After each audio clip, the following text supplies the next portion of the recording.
Sindaw! Sindaw! Sindaw! Bangsamoro! Isang programa ng Ministry of the Interior and Local Government na nagbibigay liwanag sa mga usaping pinakamahalaga sa Bangsamoro. Tuklasin ang mga kwento ng governance, local government initiatives at community programs na tunay na nagpapaunlad sa Bangsamoro. Makinig sa makabuluhang talakayan kasama ang ating mga lider, eksperto at mga tagapagpatupad ng serbisyo publiko sa Bangsamoro Government. Tatalakayin ang mahahalagang batas, pulisiya at ihahatid ang pinakabagong balita tungo sa mas matatag, mas transparent at mas inklusibong rehiyon. Sindaw! Bangsamoro! Tinig! Talino at tuwid na serbisyo para sa Bangsamoro. Mapapakinggan sa DXMS AM, DXOL FM, Radyo Suwara Tawi-Tawi, 99.1 Sunlight FM, NDBC Hulo, NDBC Libak at NDBC UP Maguindanao del Norte. Tuwing Huwebes at Biyernes mula alas 6 hanggang alas 7 ng gabi. Sindaw! Sindaw! Bangsamoro! Sindaw! Bangsamoro!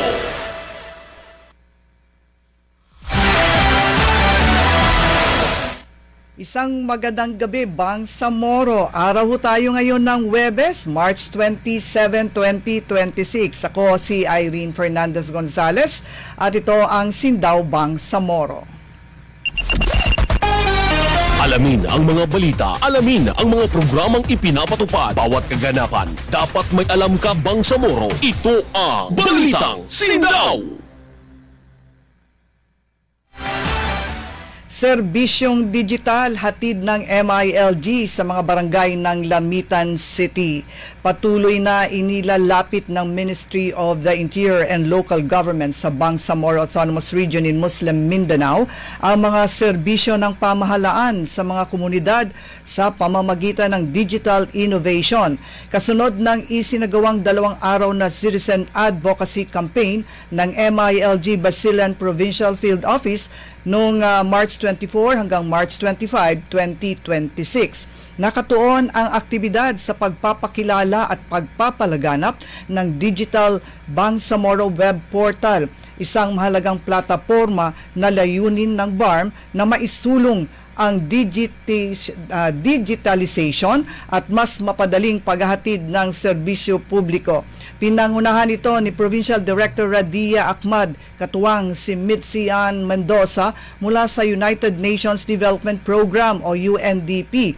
Ito'y bilang bahagi ng patuloy na pagsisikap na palakasin ang lokal na pamamahala sa pamamagitan ng teknolohiya. Ang kampanya ay bahagi ng mas malawak na direksyon ng pamamahala sa ilalim ni Chief Minister Abdul Rauf Makakua, lalo na sa pamamagitan ng LIPS framework na nagtataguyod ng mas episyente, tumutugon at people-centered na sistema ng lokal na pamahalaan. Sa unang araw, bumisita ang team sa Barangay Santa Clara at Malinis kung saan ipinakilala sa mga residente at lokal na opisyal ang mga tampok ng digital portal. Ipinakita rin kung paano nito pinapadali ang pag-access sa impormasyon at mga serbisyo ng pamahalaan. Ipinagpatuloy sa ikalawang araw ang kampanya sa Barangay Slimuok at Buhayakan kung saan mas marami pang komunidad ang naabot at tinuruan kung paano gamitin ang portal para sa mas maayos at epesyenteng transaksyon sa pamahalaan.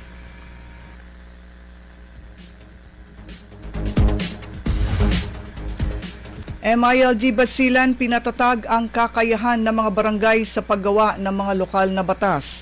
Bilang bahagi ng patuloy nitong pagsisikap na palakasin ang pamamahala sa antas ng barangay sa Bangsamoro Region, nagsagawa ang Ministry of the Interior and Local Government Basilan Provincial Field Office ng capacity building activity hinggil sa barangay local legislation noong March 24, 2026. Ang aktibidad na pinamagatang Capacity Enhancement on Barangay Local Legislation ay dinaluhan ng mga opisyal mula sa 25 target na barangay sa lalawigan.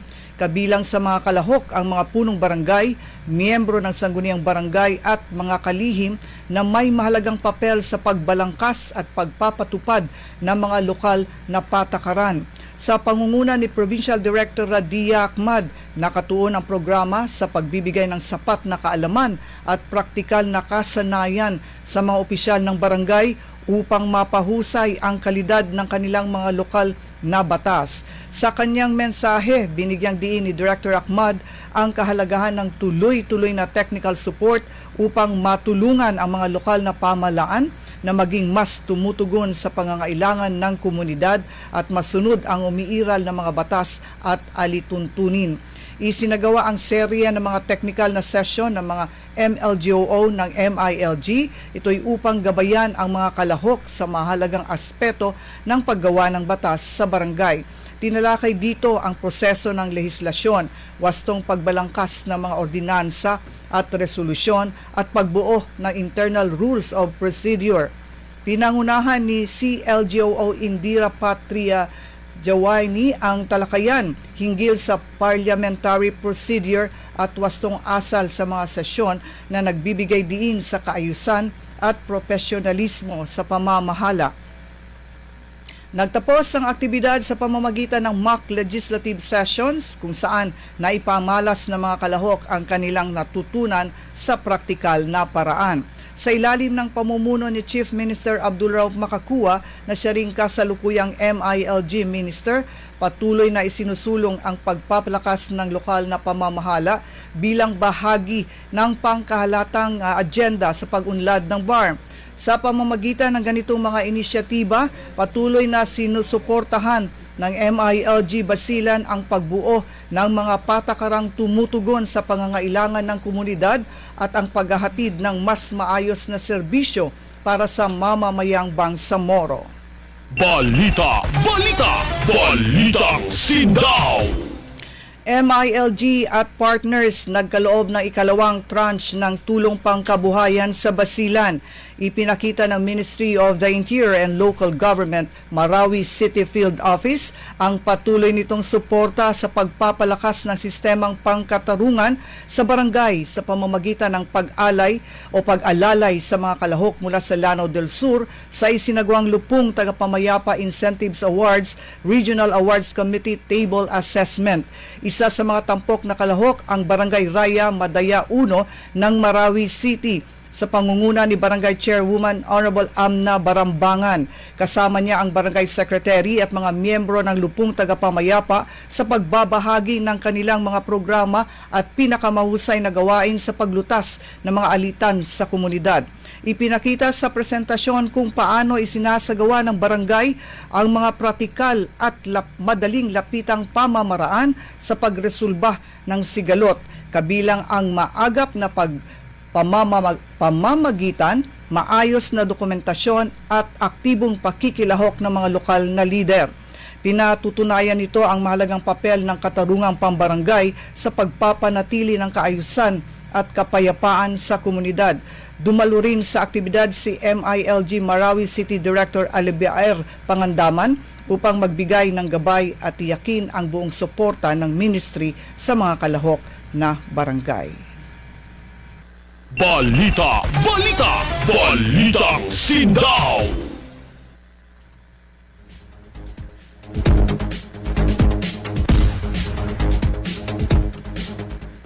Assalamualaikum warahmatullahi wabarakatuh. Isang magandang gabi po sa ating mga tagapakinig at tagapanood ng Sindaw Bangsamoro. Kumusta ho kayo? Friday episode na ho tayo at kami muling nagbabalik para ihatid sa inyong lahat ang mga napapanahong kaganapan sa ating Bangsamoro government, particular na sa ating Ministry of the Interior and Local Government. Siyempre, ito ho ay tungkol sa pagpapatupad ng mga programa at proyekto ng ating mga lokal na pamahalaan na nakasentro sa local governance. Sa atin hong Ministry of the Interior and Local Government, tinitiyak ko nito ng ating mga lokal na pamahalaan ay sumusunod sa kanilang mandato ha. Ano po ba yung mandato ng ating mga lokal na opisyal, ng ating mga local government units? Siyempre, ito po yung tungkol sa malinaw at yung sinasabi ho nating tapat na pamamahala. Kung kaya't kami po sa Ministry of the Interior and Local Government, Governance Matters.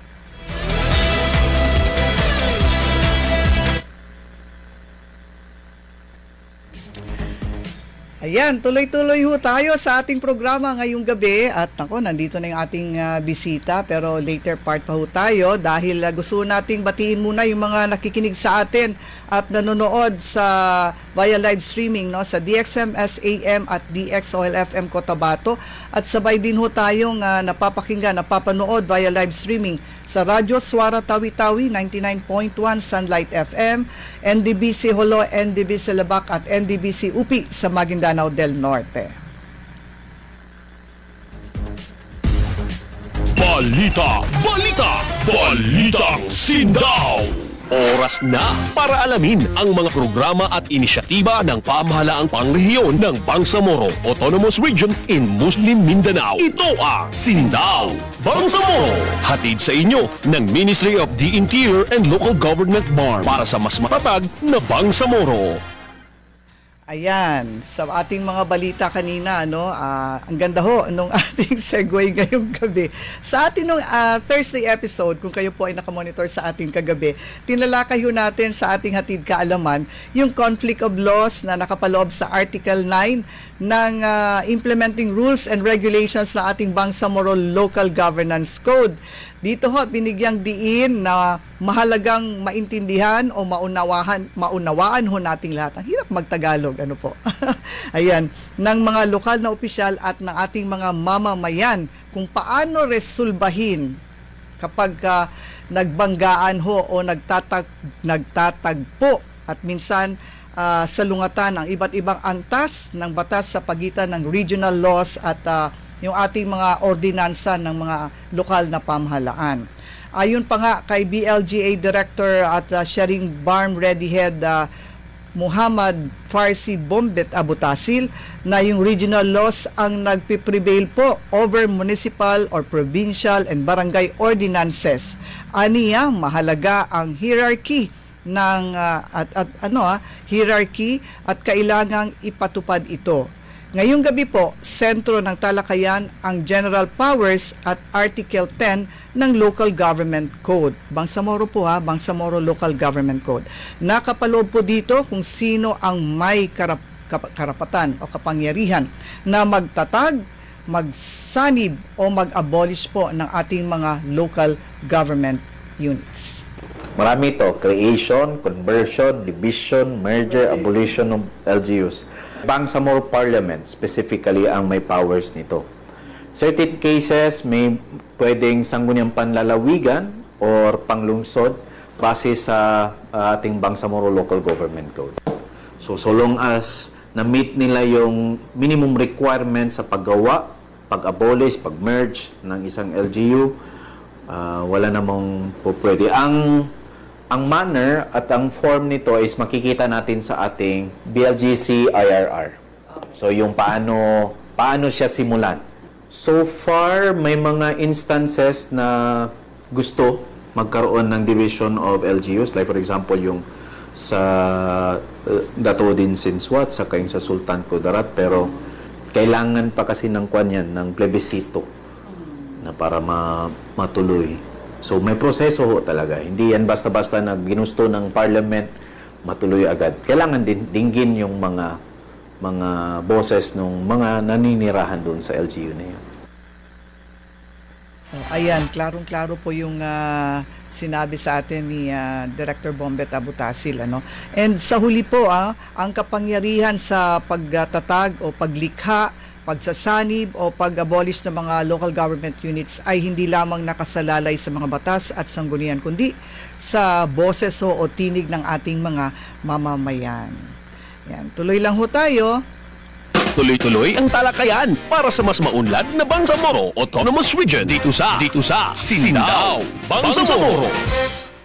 Sa proseso po ng redistricting, atin hong alamin kung may connection po ba o malinaw na ugnayan yung creation, yung paglilikha, yung conversion na sinabi ho natin kanina, at yung division, merger, at abolition ho ng ating mga local government units sa ilalim ito ng Article 10 ng ating Bangsamoro Local Government Code o Governance Code. Para mas maintindihan ho natin, muli nagbabalik po si Director Bombet Abutasil.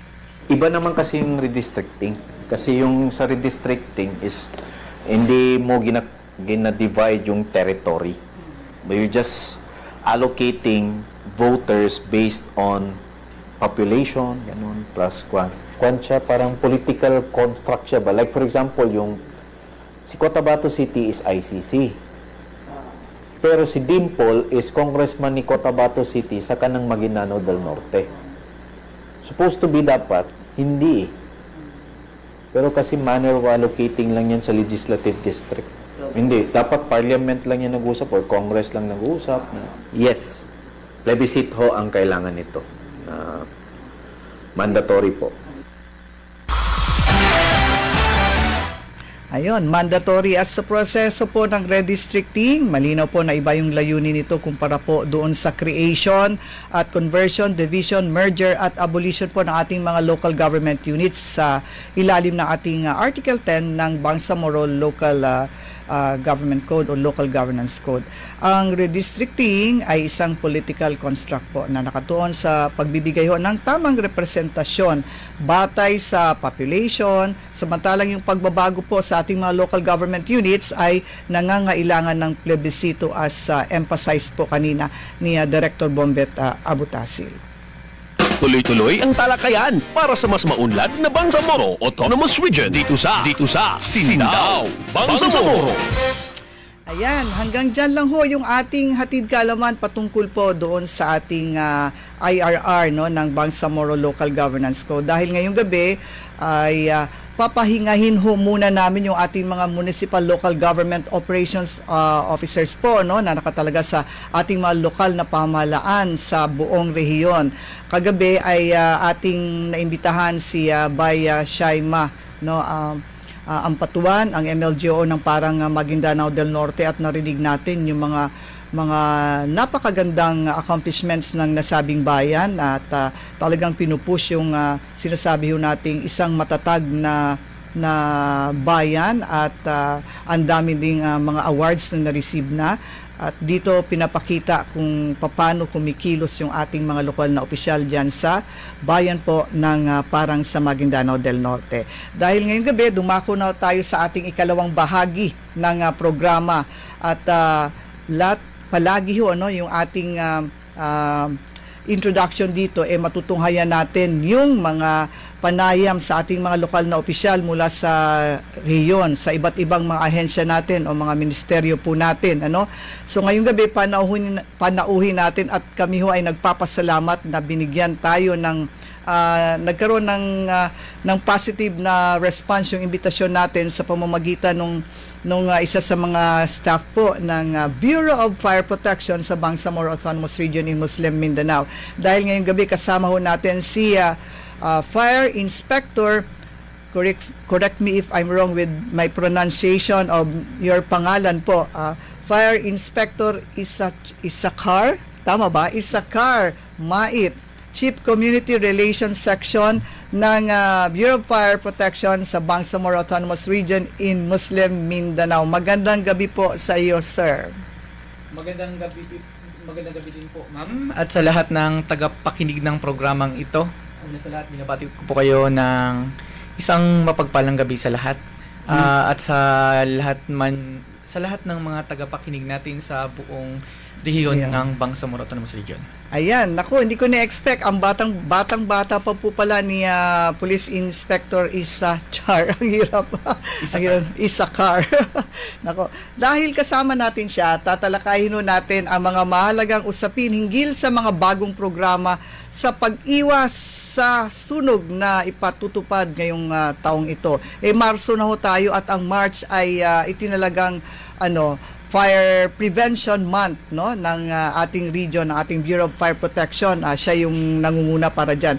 At syempre ang pagpapalakas ng kampanya sa pagpapalaganap ng kaalaman sa komunidad, lalo na sa mga paaralan at lugar ng trabaho, at ang mga hakbang upang matiyak ang pagsunod sa pamantayan o mga guidelines ng kaligtasan sa mga probinsyang nasa mainland at island provinces po natin.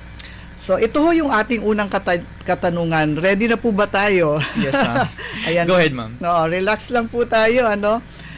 Ito ho yung ating gustong itanong sa inyo kasi ang Bureau of Fire Protection, meron tayong mga provincial offices. Tama po ba tayo, sir? Yes, ma'am. Yes, Oo. ma'am. So ano yung mga bagong programa po ng ating BFP, lalo't nakasentro ito dun sa pag-iwas sa sunog, at siyempre meron tayong nakatakda nung ipatupad ngayong 2026. Ano po ang bago sa ating Bureau of Fire? At para naman ho mabawasan ho yung mga insidente ng sunog, lalong-lalo na sa yung recent natin sa island provinces, di po ba, no? So ayan po, sir. Okay po, so una sa lahat, sa pangunguna ng ating butihing direktor ng BFP BAR, Fire Senior Superintendent Cadil Torani Acalud DSC, ang BFP BAR po ay mas nagpapatupad ng mas pinaigting na kampanya laban sa sunog. So actually ma'am, nagkataon din po na kumbaga yung timing is very good kasi nga this year din po 2026 is this year po ang launching natin ng bagong OLP Master Plan or Obligasyon sa Bayan Ligtas na Pamayanan Master Plan, kung saan marami pong mga inisyatiba ang BFP na ipapatupad sa ating mga lower units. Una na dito ma'am is yung tinatawag natin na Handang Pamayanan Program. So ano itong Handang Pamayanan? From the root word itself, Handang Pamayanan. So Okay. ang BFP is hindi po tayo naghihintay na masunog. Kasi mainly, kung titingnan natin yung history, ang trabaho talaga ng BFP is fire suppression. Paano labanan yung sunog. Yes. But ngayon is hindi na tayo maghihintay ng sunog. Ang BFP po ma'am is pumupunta po sa grassroots sa ating komunidad. Ang ginagawa po natin is gina-reach out po namin yung mga local government, particularly yung barangay, at gumagawa po kami ng tinatawag namin na CFPP. So ano po itong CFPP? Ito po yung Community Fire Protection Plan. Ibig sabihin, ito po yung isang plano Okay. na ginagawa ng BFP kasama po yung lokal na government para malaman.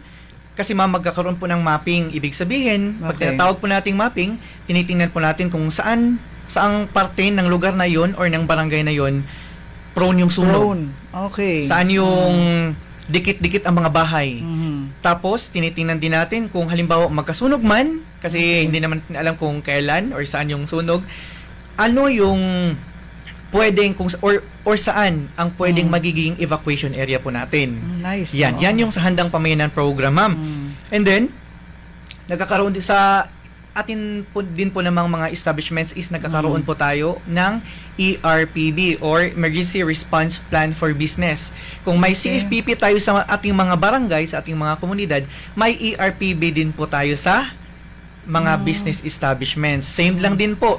Ito po ay plano para malaman ng mga nagtatrabaho on that specific establishment, halimbawa kung may sunog, ano yung basic na gagawin, paggamit ng fire extinguisher, pwede din yan ma'am, and then yung plano kung saan sila mag-i-exit para walang baka kasi may maligaw. So instead na sa exit papunta, ang iba sa banyo, which is dinadiscourage po namin yan. Kasi although hindi kami mamamatay sa apoy mismo, but sa usok, masusuffocate po tayo. Okay. Kaya kailangan po talaga ang knowledge para sa bawat isa.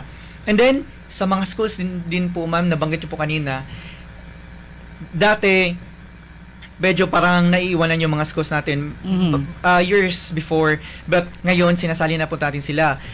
Same lang din po, ang ginagawa po natin is yung SERT or Schools Emergency Response Team. Okay. So, ano yun siya? So, sino yung kasali doon? Una, ang kasali po doon sa CERT is yung mga teachers po natin. Okay. Kasali na yung guard doon, lahat ng nandoon sa schools. So, again, Schools Emergency Response Team, then gumagawa din po tayo ma'am ng SERP, Schools Emergency Response Plan. Para naman din 'yon sa mga schools natin.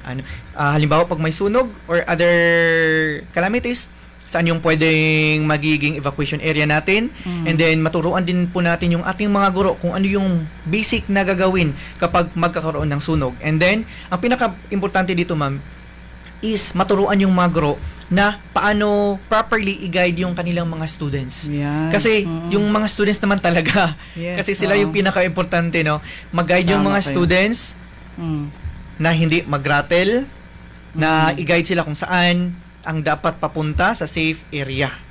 Yun siya, ma'am. And then, Sige. pangalawa, ma'am, is yung bayanihan program. Kung titingnan natin, from the word itself, bayanihan. Okay? So, again, ang ating kabumbiruhan ay hindi po iniiwanan ang mga nasa far-flung communities or yung malalayo sa Yes. poblasyon, ma'am. Mhm. So, kami din po is nagkakaroon kami ng talakayan sa pamayanan. Ibig sabihin, ang BFP po ay pumupunta gamit ang ating fire truck, and then nagle-lecture kami, nagbibigay kami ng mga fire safety tips para po sa ating mga mamamayan. And then, ma'am, nagkakaroon din po tayo ng simulation, fire incident simulation. Okay. Para, halimbawa, pag may sunog, at least, yung pag nakaranas, kapag halimbawa, ang isang community is nakaranas na ng fire safety simulation, is, next time, kung magkaroon man ulit ng sunog, at least, may alam na sila kung paano ba, anong gagawin, yung basic na gagawin. And, Sige next, pa. ma'am, is, yung pagtatag natin ng mga company fire brigades. Ang company fire brigades naman, ma'am, is para din yun sa mga malalaking establishments natin. Yun na po. Okay. Okay. Ang dami, no? At lahat nasa serbisyuhan na sektor natin. Sir, isa Car po. car. How often yung nasa plan ninyo na inilunsad na? How often? I mean, for the schools na nagkakandak kayo nung tawag nito, pagpaplano, Okay. no? And then orientation, and then sa mga companies na meron tayo dito sa region, gaano kadalas po 'yon? Actually, ma'am, ang pagtatag po or ang pagbuo, unang-una isang pagtatag ng schools emergency response plan. Pangalawa naman is yung pagbuo ng schools emergency response team. Actually, ma'am, year-round po ito. Okay. Ang target dyan is 100% of schools. Kasi hindi kasi natin alam kung saan mangyari ang sunog. Yes. Oo. Ibig sabihin, dapat lahat ng schools is magkaroon ng SERP and SERT. Yun na po, ma'am. Oo. Year-round po yun. So yung year-round na 'yon, ang nasa region ay bababa pa, o you have to tap na yung mga nasa provincial offices nyo and mga LGUs kumbaga natin? Okay, thank you for that question, ma'am. Okay, I just want to clarify. Ang trabaho po ng region and provincial offices is to monitor Okay. from the national headquarters down to the region and down to the provinces. And ang magpapatupad po niyan is yung city and municipal fire stations po Fire natin, ma'am. stations. Yes, Dahil trained na rin sila. Yes, ma'am. Okay.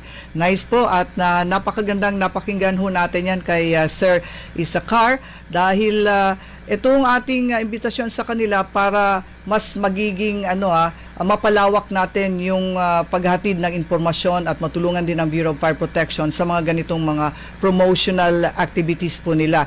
Dahil hindi lang ito yung kumbaga ginagamit natin ngayon, whole region, no? Whole region approach po 'yon. Pero mamaya ho, itatanong din ho natin yan kay Sir Isakar. So magbabalik ko ang Sindaw Bangsamoro pagkatapos ng paalala. Bawat programa, kapupulutan ng impormasyon. Impormasyong makakatulong para sa mas maunlad na Bangsamoro Region. Ito ang Sindaw Bangsamoro.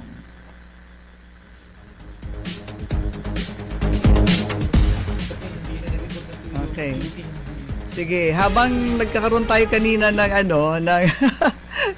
sige, nagkukwentuhan kami dito ni Sir Isakar dahil ang dami nung kanila mga programa na nailatag for 2026, at ito mga bago din, no? Yes. Oo, so mga bago siya, Isakar, na ngayon ko lang din narinig to. So maganda po 'yon, and congratulations sa BFP for doing that. So sa atin nung pagpapatuloy, ating alamin ang ilan pa sa mga gawain ng ating Bureau of Fire Protection sa BARM. Kabilang dito ho yung mga hakbang upang mapabilis ang oras ng pagtugon. Nako, sa mga masisikip na lugar natin, halimbawa dito sa lungsod ng Cotabato at sa ibang lungsod pa natin, no? At lalo na doon sa malalayong lugar natin sa island provinces, may mga na-mention ho siya kanina, no? At alamin din natin kung may mga bagong teknolohiya na ginagamit ang ating Bureau of Fire Protection para mas mapabilis ang kanilang pagresponde kapag meron ho tayong kinakaharap na problema, ito na, sa sunog.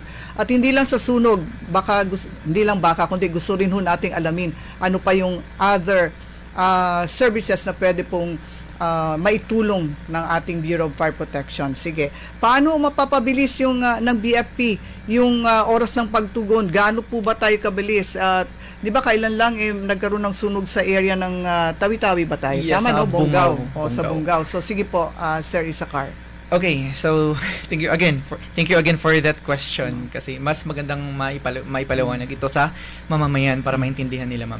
Okay, so it is a fact that kahit sa aspeto naman no na as human as we are, we have unlimited needs, Yes. but we have scarce resources. Correct. Same in the BFP po. Oh, inamin ko yung correct. Totoo po yan. Sige po. Sa BFP po, ang dami pong, ilan po yung munisipyo natin. Mm. And then, sa BFP po kasi, ma'am, sir, may tinatawag po tayo na clustering. Since may mga municipalities po tayo na wala pang fire stations, wala pang fire truck, ibig sabihin, ang ginagawa po ng BFP para matugunan yung pangangailangan, halimbawa pang magkasunog, yung ganyan, ang BFP po is nagtatag niyang tinatawag natin na clustering. Halimbawa, yung isang munisipyo, sino yung pinakamalapit? So, siya yung magre-responde Responde. kung may sunog. And then, kung may mga request regarding sa lectures and drills and for example, other trainings, na, kung saan request yung BFP, okay, so sino naman yung pinakamalapit? So, sila yung magkakandak ng training. Okay. Yan po yung ginagawa namin, ma'am. And then, regarding naman po sa response time, the BFP po, ito po wag lang po sanang magalit kasi ito po yung totoo. Sige. Ang BFP po is, ang Bureau of Fire Protection, BFP BARM, ay hindi po kami superman na alam namin kung saan. Ganito kasi yan, ang pagkalat po ng sunog, ma'am, is seconds lang po yan. Lalong-lalo na kapag ang nasusunog ay gawa sa light materials. Halimbawa, Correct. nipahat. Ganyan.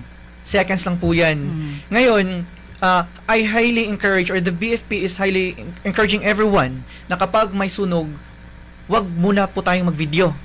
Although karapatan nyo yan. Yes, karapatan nyo yan. Pero again, wag na muna mag-video. Tumawag muna. Tumawag muna sa BFP. Kasi kami hindi namin alam kung saan yung sunog. May minsan magtawag, sir, may sunog. Tapos mawala na. Hindi namin alam kung saan. So ano kami. Natataranta na yung Yes, kung saan.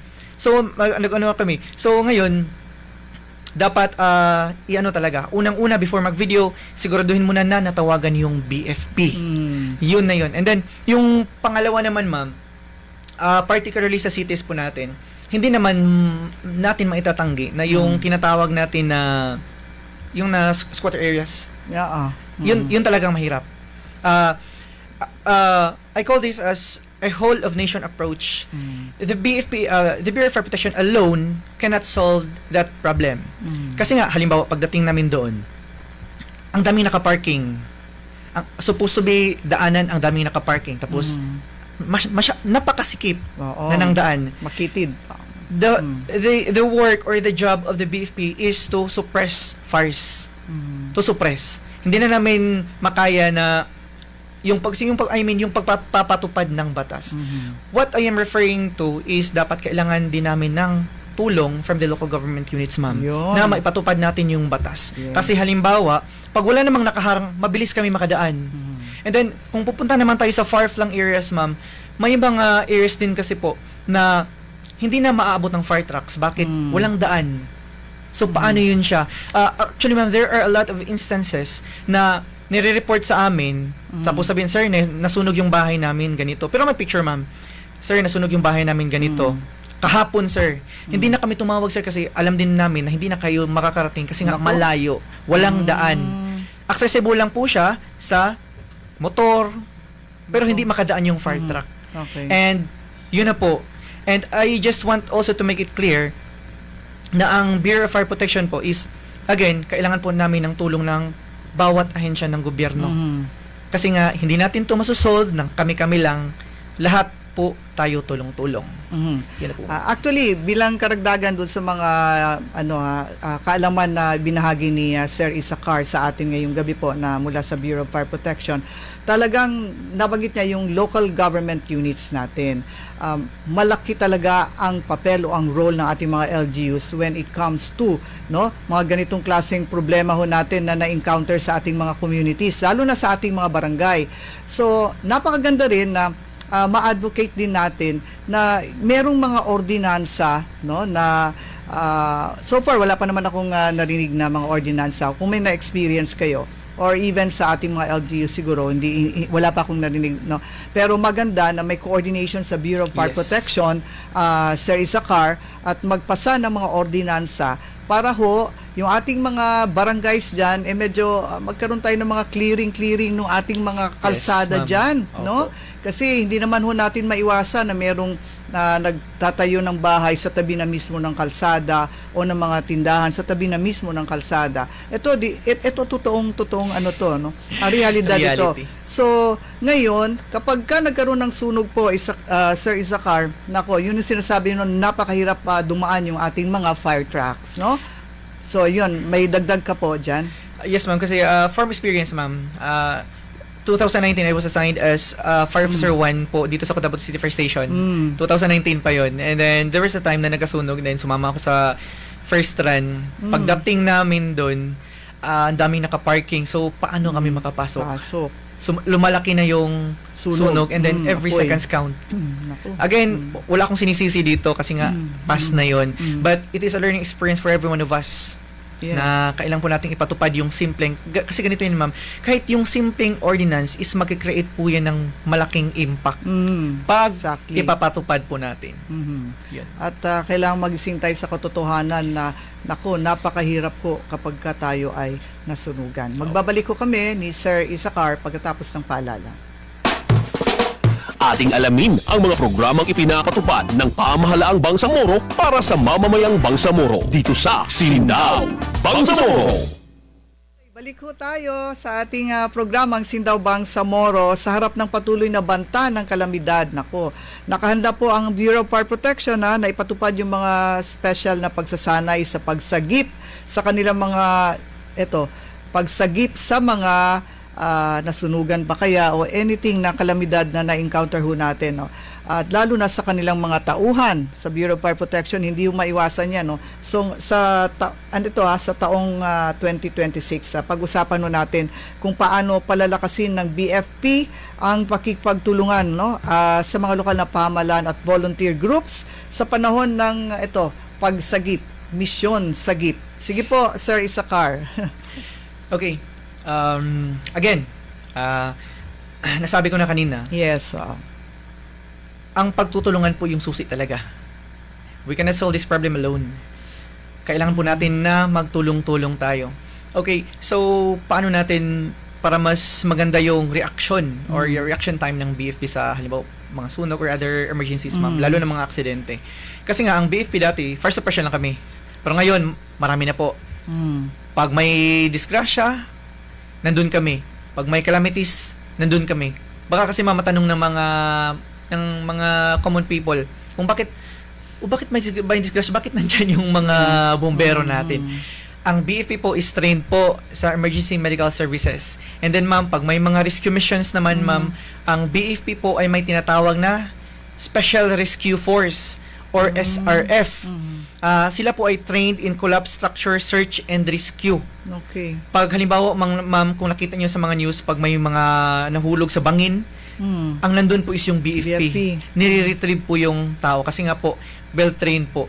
Okay. Sige. Hindi lang po paglaban sa sunog or pag-apula sa sunog ang trabaho ng BFP. Now ngayon, I highly encourage the coordination, ma'am. Ito yung main point ko sa sagot eh. Coordination between the local government, the BFP, and the volunteer groups. Kasi kung pupunta po tayo sa Maynila, ganun din po nangyayari. May contact number yung BFP sa volunteer groups, as well as may communication din sila sa local government units. And then may system po, ma'am, na ipinapatupad kung saan halimbawa kung saan banda, for example, may disgrasya, saan banda, so sino yung pinakamalapit doon, sinong re-responde, ilan yung tao, anong ipapadala, yung ganun, ma'am. That is why coordination, although hindi gaano kalaki itong BARM kung ikumpara sa Metro Manila, but it does not say na hindi na natin yun gagawin. Kasi nga, kailangan natin magtulong-tulong dito. The Importante. BFP and other sectors of the government, and even the NGOs, ma'am, non-governmental organizations, private entities, kailangan po natin ng pagtutulungan para po sa kaunlaran po ng BFP BARM. Okay. Talking of modernization, no, sa ating mga kagamitan sa Bureau of Fire Protection, may nakaplano po ba tayo para mas mapabuti pa yung operasyon ng BFP sa pagsagip ng mga lugar na halimbawa madalas tamaan ng kalamidad pa ha, hindi lang sunog yan. So, kumusta po yan, Sir Isakar? Okay, ma'am. So, ito po yung sagot ko dyan. The Bureau of Fire Protection as a whole is undergoing modernization program po. Nagpo-procure po ang BFP ng mga makabagong kagamitan, mga fire trucks, rescue trucks, fireboats. Para naman, ang fireboats naman is para naman sa mga island provinces natin tulad ng Tawi-Tawi and Basilan. Okay. And again, for this year, we are expecting more fire trucks. Sana from the BFP mismo, BFP National Headquarters. And also, I just want to clarify, kasi po ma'am, again, kung babalikan yung sinabi ko kanina, marami po tayong mga stations na wala pong fire trucks, kasi wala din pong fire stations. Ang ginagawa po kasi ngayon is, ang nangyayari po ngayon is that, through the help of the local government units, ang ginagawa po nila is nagdo-donate po sila ng piece of land, and then ang magpapatayo naman ng fire station is yung BFP. And then once may fire station na, bibigyan na ni BFP ng fire truck. I see. Kaya kailangan po again sa mga LGUs natin yung coordination ma'am, yung sinasabi ko, pagtutulungan. Kasi again, sinabi ko kanina, as human as we are, we have unlimited wants, but we have scarce resources. Same din po sa BFP. Every agency in the government, may sarili po yung budget. Although kaunti lang, but ginamaximize po yan, katulad ng BFP and other government agencies, na para maabot yung mga tao. Same sa BFP, yes, may fund, pero hindi masyadong kalakihan. So, again, we are saying this para sa mga local government units natin yan na tumulong po tayo, magtulungan po tayo para sa, actually kasi para naman to sa kaayusan nating lahat. Okay. We are now talking tungkol po dito sa whole region approach na ating Bureau of Fire Protection. At yung sinasabi din natin na mga fire trucks, yung fleet po nila, no? So, sa Ministry of the Interior and Local Government, yung ating coordination with the Ministry of the Interior, kaya natin inimbitahan ang BFP tungkol dito. Kasi merong mga, even sa Bangsamoro Government, merong mga donations ng mga fire trucks, di po ba? Ano? Yes, Sige. ma'am. Okay, so I would like to grab this opportunity to thank the local government, the Bangsamoro ma'am, BARM mismo. Yes. Kasi nga makikita natin na kasi nagdo-donate po sila ng mga fire trucks natin. Kung makita natin, Ministry of Interior and Local Government. Yes. So sir, ma'am, thank you po sa pag-donate. Kasi actually hindi po yan para sa amin, ma'am. Hindi po yan sa kanila, para po yan sa tao, sa mamamayan. Para halimbawa, since may fire truck na pag may magkaroon ng sunog, at least may makaresponde na, may magagamit na equipment. Kasi, nais ko lang pong balikan, ito yung nalimutan ko kanina ma'am, pasensya na po. Ang trabaho po ng BFP is highly technical. Ibig pong sabihin, equipment-based po kami. Hindi po kami makalaban sa sunog na baldi-baldi lang. We need equipment. Same din po sa rescue. Paano makapag-rescue ang BFP kung wala kaming equipment? Kasi again, kailangan din po naming isaalang-alang yung aming kaligtasan tuwing nagre-rescue kami. Correct. Therefore, kailangan namin ng mga gamit, mga carabiners, ganun. Pag sa rescue yun siya. Sa first operation naman, kailangan namin ng fire trucks and other equipment po. Okay, ayan. Mukhang nananawagan na ang mga taga-Bureau of Fire Protection sa BARM na baka meron pang gustong mag-donate dyan ng mga fire trucks at karagdagang may building naman tayo, di po ba, no? Pero baka mas gustong pagandahin pa yung building ng tanggapan ng ating Bureau of Fire Protection sa BARM. Tuloy ho tayo. We have only around 2 minutes na lang pala tayo, Sir Isakar. Yes, ma'am. Pero ang gusto na ho nating bilang panghuling katanungan sa inyo, ang dami pa ho sana gusto natin itanong kay Yes, Sir ma'am. Isakar. Okay lang po. May mga challenges na kinakaharap ba ang ating Bureau of Fire apart doon sa mga na-mention mo kanina na kinakailangan nyo ng equipment other than those po na-mention mo kanina? Challenges, aside from that, wala na po. Okay. Yun na po talaga. Kasi nga, yun naman talaga kasi again, our job is very technical, equipment-based po kami. So, in order for us to honor our mandate na enshrine sa ating batas, para magawa namin yun, matupad namin yun, kailangan po namin ang mga iyon. But, it doesn't mean na although kulang kami sa mga equipment, hindi na namin gagawin ng maayos ang trabaho namin. Gagawin pa rin namin, i-maximize pa rin namin.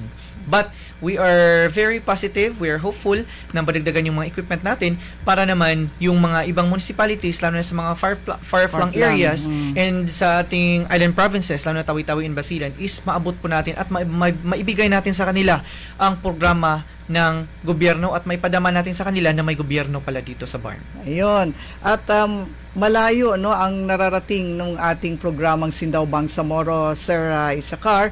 So tayo ay nananawagan din no sa iba pang mga opisyal natin, local government units and even sa mga provincial local government units natin and sa region na yung ating mga ibang ministries may mga budget dyan pwedeng tumulong po para mas ma-augment pa yung sinasabi ho nating mga equipment nila at fleet ng ating Bureau of Fire Protection sa Bangsamoro Region. Maraming salamat po sa iyo, Senior Fire Inspector Isakar. Ayan po, at baka Isakar Mait, ano? So, may gusto kayong batiin bago tayo magtapos. Sige po, go ahead. Okay, so I would like to greet again the ever supportive Regional Director of the BFP BARM Fire Senior Superintendent Cadil Torani Acalul, the City Fire Marshal of Cotabato City Fire Station, Fire Chief Inspector Attorney Omar Nasif Bakong CPA, sir, na nandun po ngayon sa City Plaza, ma'am, para po sa BFP Musikahan.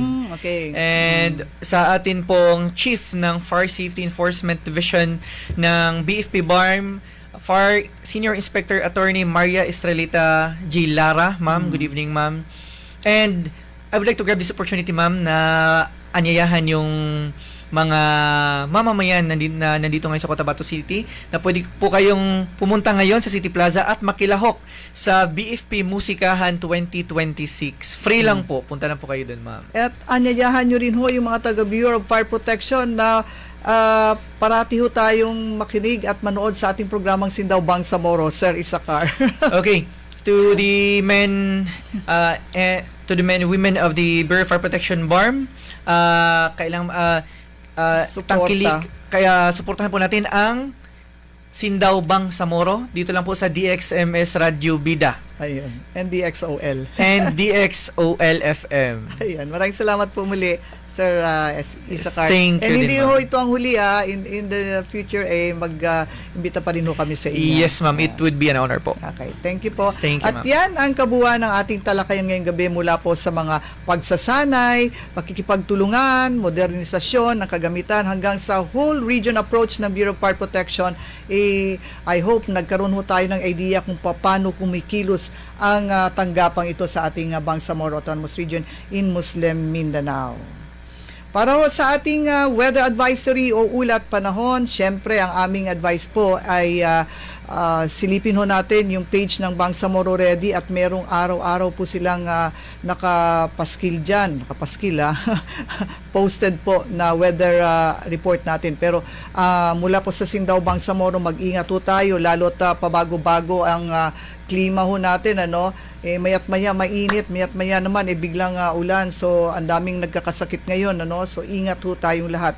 Para ho sa ating hotline numbers for emergencies reports and information patungkol po sa ating current weather condition, hotline numbers po natin naka-flash po sa ating screen. Para ho sa Globe, 0966-301-8777, Smart 0939-339-5221, Radio frequency 142.800 at 170.125 megahertz. Dito po nagtatapos ang ating Friday episode ng Sindaw Bangsamoro at syempre muli ang aming imbitasyon sa inyong lahat na makinig sa DXMS AM at DXOL FM Cotabato at sabay ho kaming panorin sa kanilang Facebook live streaming at sa Facebook live streaming ng ating Ministry of the Interior and Local Government BARM. Sa Radyo Suara Tawi-Tawi 99.1 Sunlight FM NDBC Holo, NDBC Lebak at NDBC UPI sa Maguindanao del Norte tuwing Webes at Biyernes alas 6 hanggang alas 7 ng gabi. At ang aming imbitasyon sa inyong lahat na i-like, share din po natin yung Facebook page ng ating Ministry of the Interior and Local Government para makatulong tayo doon sa pagpapalaganap ng impormasyon, lalo't nakasentro ito sa lokal na pamamahala at yung local governance na tinatawag ho natin. Pinasasalamatan po natin ang bumubuo ng ating Ministry of the Interior and Local Government mula kay Deputy Minister Eddie Ali, Dr. Tumanda Antok, Special Assistant to the Minister, Bangsamoro Director General Engineer Kali Dumagay, Director Fazia Roman Cap Abdullah, Director Attorney Marvin Mukamad, syempre kay Director Attorney Faleya Alyudin, sa ating mga division heads, Ma'am Cecil Pelobilio, Johaina Abdullah, Michael Lagilay, Arkan Ali Abdul Rahman Kara, Jamil Abdullah, Engineer Abi Basar Asali, and Engineer Teng Ugukan, Attorney Asmira Diego Pangadapon, sa ICD Chief, Kasan Yusuf Jr., MILG SCD Team, at Hadja Helen Ahmad, Dato Aljami Gani, Visual Editor natin, Planning Team, maraming salamat kay Minaira. Sa ating mga Provincial Directors po, Engineer Amina Dalandag, Dr. Tarhata Balading, Kader Indar, Radia Ahmad, Gulam Hassan Sapayani, Emini Kadiri po ng Sulu at BLGA Director Muhammad Parsi Abutasil. Siya rin pong head ng Bangsamoro Ready. Maraming salamat din po kay Engineer Manny at kay Nas. Sa pamumuno ni Chief Minister at siya rin pong MILG Minister Honorable Abdul Rauf Makakuwa, patuloy ho ang ating hakbang tungo sa mas matatag, mas inklusibo at mas makatarungang Bangsamoro. Hanggang sa muli po, ito ang inyong lingkod, Irene Fernandez Gonzalez para sa Sindaw Bangsamoro. Shukran. Wassalam.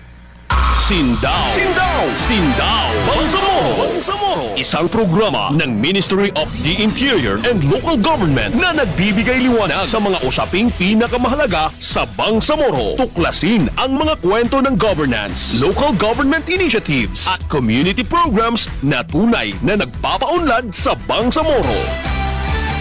Makinig sa makabuluhang talakayan kasama ang ating mga lider, eksperto at mga tagapagpatupad ng serbisyo publiko. Sa Bangsamoro Government, tatalakayin ang mahahalagang batas, pulisiya at ihahatid ang pinakabagong balita tungo sa mas matatag, mas transparent at mas inklusibong rehiyon. Sindaw! Bangsamoro! Tinig! Talino at tuwid na serbisyo para sa Bangsamoro. Mapapakinggan sa DXMS AM, DXOL FM, Radyo Suwara Tawi-Tawi, 99.1 Sunlight FM, NDBC Holo, NDBC Libak at NDBC UPI Maguindanao del Norte. Tuwing Huwebes at Biyernes mula alas 6 hanggang alas 7 ng gabi. Sindaw! Sindaw! Bangsamoro! Sindaw! Bangsamoro!